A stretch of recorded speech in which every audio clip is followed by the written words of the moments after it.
పాకిస్తాన్ ఆఫ్ఘనిస్తాన్ మధ్య మరొకసారి తీవ్ర ఉద్రిక్త పరిస్థితులు నెలకొన్న వేళ ఆ యుద్ధానికి సంబంధించి ట్రంప్ కీలక వ్యాఖ్యలు చేశారు. పాకిస్తాన్ ఆఫ్ఘనిస్తాన్ యుద్ధంలోకి ఇప్పుడు అమెరికా కూడా అడుగుపెట్టింది. సీజ్ ఫైర్ తర్వాత ఘర్షణలపై ట్రంప్ కీలక వ్యాఖ్యలు చేశారు. పాకిస్తాన్పై ఆఫ్ఘనిస్తాన్పై పాక్ దాడి చేసిందన్న విషయం తనకు అర్థమైందని, ఇరు దేశాల మధ్య యుద్ధాన్ని ఆపడం తనకు చాలా తేలికని, యుద్ధాలను ఆపడం అంటే తనకు చాలా ఇష్టం అంటూ చెప్తున్నారు. ప్రజల ప్రాణాలు కోల్పోకుండా ఆపడం నచ్చుతుందని, నేను ఇప్పటికీ లక్షల మంది ప్రాణాలను కాపాడానని, నేను 8 యుద్ధాలను ఆపాను, ఎన్ని యుద్ధాలు ఆపినా సరే నోబెల్ ప్రైజ్ మాత్రం నాకు రావడం లేదు అంటూ ట్రంప్ కొంత నిరాశను కూడా వ్యక్తం చేసినట్లుగా తెలుస్తోంది. జెలెన్స్కీతో భేటీ తర్వాత ఆయన ఈ వ్యాఖ్యలు చేశారు. మనందరికీ తెలిసిందే, జెలెన్స్కీతో ఆయన భేటీ అయ్యారు. యుద్ధం గురించి మరొకసారి మాట్లాడేందుకు ఆయన సంసిద్ధమయ్యి జెలెన్స్కీతో చాలా డిస్కస్ చేశారు. చాలా పాజిటివ్గా జెలెన్స్కీతో భేటీ జరిగిందంటూ కూడా ఆయన చెప్పడం జరిగింది. అంటే రష్యా ఉక్రెయిన్ వార్కి సంబంధించి కొంత ప్రోగ్రెస్ కనిపిస్తున్నట్లుగా ఉంది. మరోవైపు 2 రోజుల పాటు ఈ ఒప్పందం చేసుకున్న తర్వాత, కాల్పుల విరమణ ఒప్పందానికి ఒప్పుకున్న తర్వాత పాకిస్తాన్ ఆఫ్ఘనిస్తాన్ మీద దాడి చేయడంతో మరొకసారి పరిస్థితులు ఉద్రిక్తంగా మారాయి. ఇరు దేశాల మధ్య కుదిరినటువంటి ఒప్పందం ఇక్కడితో పోయింది అంటూ ఆఫ్ఘనిస్తాన్ అన్నట్టుగా తెలుస్తోంది. అంటే ఖచ్చితంగా ఆఫ్ఘనిస్తాన్ తిరిగి దాడి చేయడానికి సంసిద్ధం అవుతున్నట్లుగా తెలుస్తోంది. ఈ నేపథ్యంలో ట్రంప్ని అడిగారు, మరి పాకిస్తాన్ ఆఫ్ఘనిస్తాన్ మీద మరొకసారి దాడి చేసింది, మీరేమంటారు అని అడిగితే, నేను విన్నాను, నా వరకు వచ్చింది ఈ వార్త, పాకిస్తాన్ ఆఫ్ఘనిస్తాన్ మీద దాడి చేసింది, నేను ఆ యుద్ధాన్ని ఆపగలను, లక్షల మంది ప్రాణాలను ఇప్పటికే కాపాడాను, ఎన్నో యుద్ధాలను ఆపాను, ఈ యుద్ధం కూడా నేను ఆపగలుగుతాను, ఇన్ఫ్యాక్ట్ నాకు యుద్ధాలు ఆపడం చాలా సంతోషంగా అనిపిస్తోంది, కానీ నాకు నోబెల్ శాంతి బహుమతి రావడం లేదు అంటూ ఆయన నిరాశను ఆయన వ్యక్తం చేశారు. మనందరికీ తెలిసిందే, ఎంతో ఆతృతగా ఎదురు చూశారు ట్రంప్ నోబెల్ శాంతి బహుమతి కోసం. తీరా చూస్తే వెనిజులాకు వెళ్ళిపోయింది ఆ బహుమతి, మారియా కొరీనాకు ఆ బహుమతి రావడం. అయితే ఆ తర్వాత మారియా కొరీనా ట్రంప్కి కాల్ చేసి చెప్పారట, మీ గౌరవార్థం నేను ఇది స్వీకరిస్తున్నాను అని చెప్పిన నేపథ్యంలో ఆయన చాలా సంతోషం వ్యక్తం చేశారట. ఇది కొంచెం రకరకాల అనుమానాలకు తావునిచ్చింది. అసలు మారియాకు నోబెల్ శాంతి బహుమతి రావడం పట్ల కూడా భిన్నాభిప్రాయాలు వ్యక్తం అవుతున్నాయి. వెనిజులాలో ఒక రాజకీయ నాయకులుగా ఉండి అక్కడ కొంత ఉద్రిక్త పరిస్థితులకు కారణమవుతున్నటువంటి తనకు మరి ఎందుకు ఇచ్చారని కొంతమంది అంటుంటే, లేదు అక్కడ ఉన్నటువంటి మాఫియాను అణగదొక్కి రాజకీయాలను ప్రభావితం చేస్తున్నారు కాబట్టి గొప్ప వ్యక్తి అని మరికొందరు అంటున్నారు. లాబింగ్తో ఇక్కడ అసలు అవకాశం ఉండదని చెప్పేసి నోబెల్ శాంతి బహుమతి ఇచ్చేవాళ్ళు ఎవరైతే కమిటీ ఉంటారో వాళ్ళు చెప్తుంటే, పెద్ద ఎత్తున లాబింగ్ జరుగుతుంది అందులో అనేది, అంటే అంతర్జాతీయ రాజకీయాలకు అనుగుణంగా కూడా కొన్నిసార్లు నోబెల్ శాంతి బహుమతి ఇస్తుంటారని కొంతమంది అభిప్రాయాలు వ్యక్తం చేస్తున్నారు. ఈరోజు కూడా కొంతమంది కొన్ని రకాల కథనాలను రాయడాన్ని కూడా మనం చూడొచ్చు కొన్ని వార్తా న్యూస్ పేపర్స్లో. సో రకరకాల అభిప్రాయాలు. సరే, నోబెల్ శాంతి బహుమతి గురించి అలా ఉంచితే, ట్రంప్ మరొకసారి నోబెల్ బహుమతి నాకు రావడం లేదు అంటూ ఆవేదన వ్యక్తం చేస్తున్నారు. ఎన్ని యుద్ధాలు ఆపినా, ఎన్ని లక్షల మంది ప్రాణాలను కాపాడినా నాకు నోబెల్ బహుమతి ఎక్కడా అంటే ఆయన అడుగుతున్నారు. బట్ బిఫోర్ దట్ ఒకసారి అసలు ఆయన ఏం కామెంట్స్ చేశారో చూద్దాం. This is pretty much the last one, although I do understand that Pakistan attacked, or there is an attack going on with Afghanistan. That's an easy one for me to solve if I have to solve it. In the meantime, I have to run the USA, but I love solving wars. You know why? I like stopping people from being killed, and I've saved millions and millions of lives, and I think we're going to have success with this war. This is pretty much the last one, although I do understand that Pakistan attacked, or there is an attack going on with Afghanistan. That's an easy one for me to solve if I have to solve it. In the meantime, I have to run the USA, but I love solving wars. You know why? I like stopping people from being killed, and I've saved millions and millions of lives, and I think we're going to have success with this war.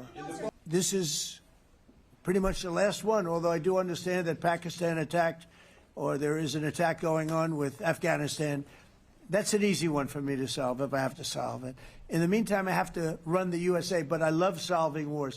You know why? I like stopping people from being killed, and I've saved millions and millions of lives, and I think we're going to have success with this war. I like stopping wars, I like stopping people being killed, millions people, but I have to run the US at the same time అంటూ ఆయన చెప్తున్నారు. అంటే అమెరికాని పరిపాలించాల్సిన బాధ్యత నా మీద ఉంది, కానీ యుద్ధాలను ఆపడం నాకు చాలా ఇష్టం, ప్రజల ప్రాణాలను కాపాడడం నాకు చాలా ఇష్టం అంటూ ట్రంప్ చేస్తున్నటువంటి వ్యాఖ్యలు మనం చూస్తున్నాం. ఈ సందర్భంలోనే, ఈ వ్యాఖ్యలు చేస్తున్న సందర్భంలోనే ఆయన నోబెల్ శాంతి బహుమతి గురించి కూడా మాట్లాడారు. బట్ ఇక్కడ రెండు విషయాలు మనం ఖచ్చితంగా గమనించాలి. ఒకటి, పాకిస్తాన్ పదే పదే కాల్పుల విరమణ ఒప్పందాన్ని ఉల్లంఘిస్తుంది. ఎవరైనా సరే ఒక బాధ్యత తీసుకొని నేను యుద్ధాన్ని ఆపాను అని చెప్పినప్పుడు, ఇండియా పాకిస్తాన్ యుద్ధంలో కూడా అదే జరిగింది కదా. ఇండియా యుద్ధాన్ని ఆపింది, సరే సీజ్ ఫైర్కి ఒప్పుకున్నారు ఇరు దేశాలు, వెంటనే బోర్డర్లో పాకిస్తాన్ కాల్పులకు తెగబడింది. ట్రంప్ కానీ లేదంటే ఎవరైతే క్రెడిట్ తీసుకోవడానికి ప్రయత్నించారో పాకిస్తాన్ ఇండియా యుద్ధాన్ని ఆపానని చెప్పేసి, మరి దాని గురించి ఎందుకు మాట్లాడలేదు? సీజ్ ఫైర్కి ఒప్పుకున్న తర్వాత కాల్పులు జరిపితే మన సైనికుల ప్రాణాలు పోతే మరి వాటికి బాధ్యత లేదా? నేను యుద్ధాన్ని ఆపానని చెప్పుకున్న ట్రంప్ అప్పుడు మాట్లాడలేదు. ఇప్పుడు కూడా అంతే, ఇట్స్ వెరీ ఈజీ ఫర్ మీ అని చెప్తున్నారు. ఇరు దేశాల యుద్ధాలని నేను ఆపగలుగుతాను, ఎన్నో ఆపాను, ఎన్నో లక్షల మందిని కాపాడాను. ఈరోజు జరిగినటువంటి దాడుల్లో, నిన్న జరిగినటువంటి దాడుల్లో వందల మంది ప్రాణాలు కోల్పోయారు. అక్కడ ప్రాణాలు పోతున్నాయని తెలుసు, యుద్ధం జరుగుతుందని తెలుసు, పాకిస్తాన్ సీజ్ ఫైర్ ఒప్పందాన్ని ఉల్లంఘిస్తుందని తెలుసు, దాడులు చేస్తుందని తెలుసు, కానీ నేను చేయగలుగుతాను, కానీ నేను చేస్తాను, నిదానంగా చేస్తానని చెప్పి మాట్లాడుతున్నాడు ట్రంప్. ఏంటిది? ఎందుకు ఇంత అలసత్వం, ఎందుకు ఇంత ఆలస్యం? జస్ట్ నేను ఇంతకుముందు కూడా చాలా సందర్భాల్లో చెప్పాను, it just a phone call away. Trump నిజంగా యుద్ధాన్ని ఆపాలనుకుంటే పాకిస్తాన్కి ఒకే ఒక్క మాట, మీరు ఇంకా దాడి చేయడం ఆపండి అని ఒక్క మాట చెప్తే ఆగిపోతుంది. ఒకే మాటతో ఈ యుద్ధాన్ని ఆపేయగలుగుతాడు ఖచ్చితంగా. There is a scope, but is not doing that. Why is delaying it? చాలా యుద్ధాలు ఎందుకు డిలే చేస్తున్నారు?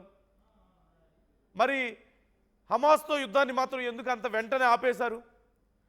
హమాస్తో జరుగుతున్నటువంటి, ఇజ్రాయెల్కి జరుగుతున్నటువంటి యుద్ధాన్ని గాజా విషయంలో ఎందుకని అంత త్వరగా, అంత రిస్ట్రిక్టెడ్గా, ఇమ్మీడియట్గా మీరు గనక మా ఆంక్షలకు ఒప్పుకోకపోతే మిమ్మల్ని నేను ఊరుకోను, మీ మీద నేను దాడి చేస్తాను, అవసరమైతే మీ సంగతి తేలుస్తానని చెప్పేసి ఎందుకు బెదిరించాడు?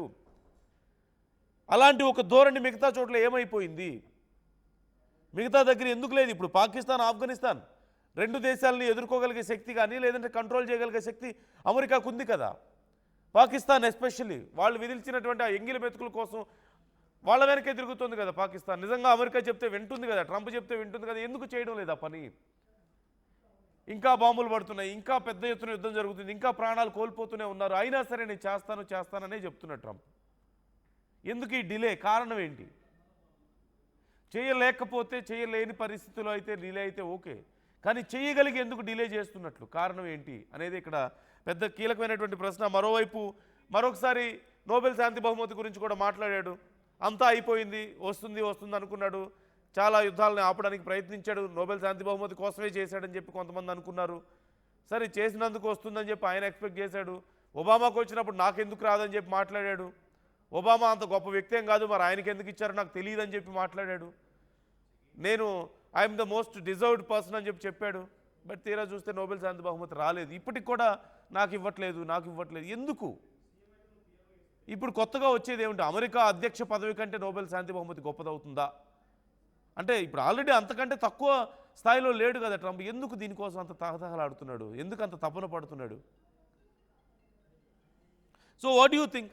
మరొకసారి పాకిస్తాన్ ఆఫ్ఘనిస్తాన్ మీద దాడి చేయడం, ఆఫ్ఘనిస్తాన్ తిరిగి మేము దాడులు చేస్తామనే స్థాయికి మళ్ళీ రావడం, ట్రంప్ ఏమో మీనమేషాలు లెక్క పెడుతూ ఉండడం, పరిస్థితులు చేయి దాటిపోతూ ఉండడం దేనికి సంకేతం? ఎందుకు డిలే చేస్తున్నారు?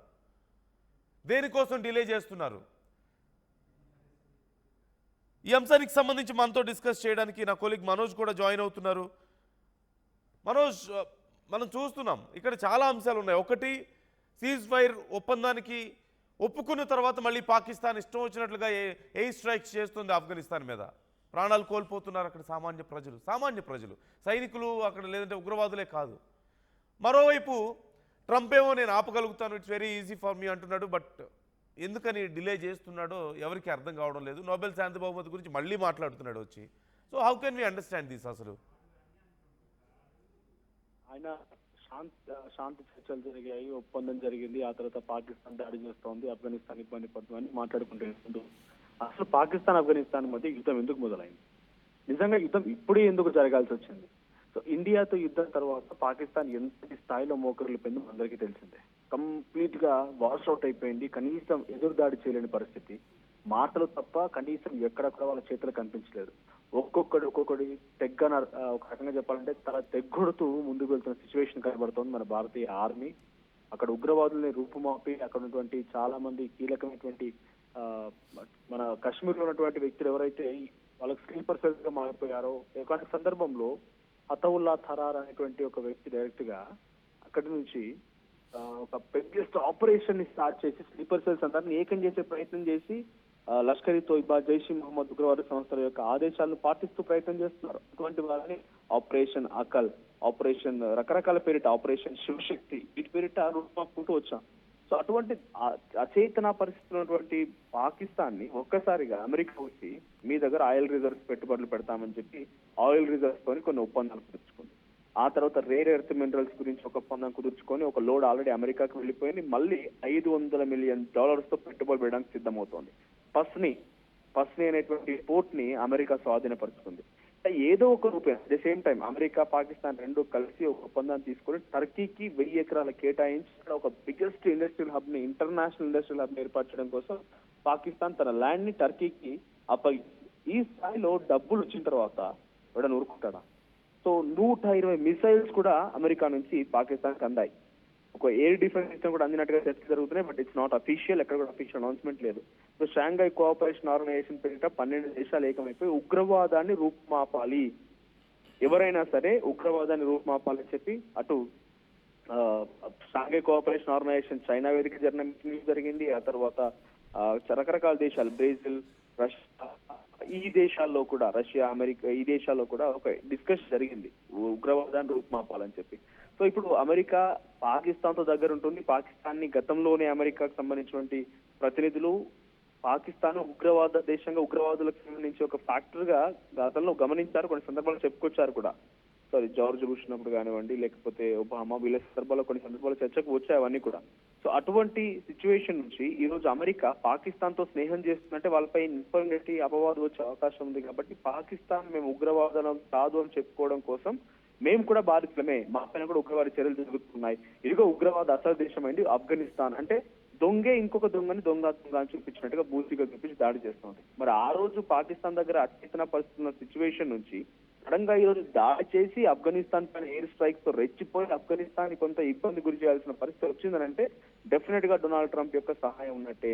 టేకింగ్ అన్ ఎగ్జాంపుల్ అంటూ ఇరాన్ లో న్యూక్లియర్ బాంబ్ ఉంది. న్యూక్లియర్ ద్వారా ఇతర దేశాలపై వాళ్ళు కనుక రెచ్చిపోయి దాడులు చేయాల్సి వస్తే అవన్నీ కూడా పూర్తిగా నాశనం అవుతాయని చెప్పి అలా జరగకూడదు, నేను ప్రపంచ శాంతి కోసం ప్రయత్నం చేస్తున్నా, సో ఇరాన్ లో ఉన్నటువంటి న్యూక్లియర్ స్థావరం కుల్లగొడతానని చెప్పి అమెరికా అధ్యక్షుడు డొనాల్డ్ ట్రంప్ డైరెక్ట్ వెళ్ళి దాడులు చేసి వచ్చాడు.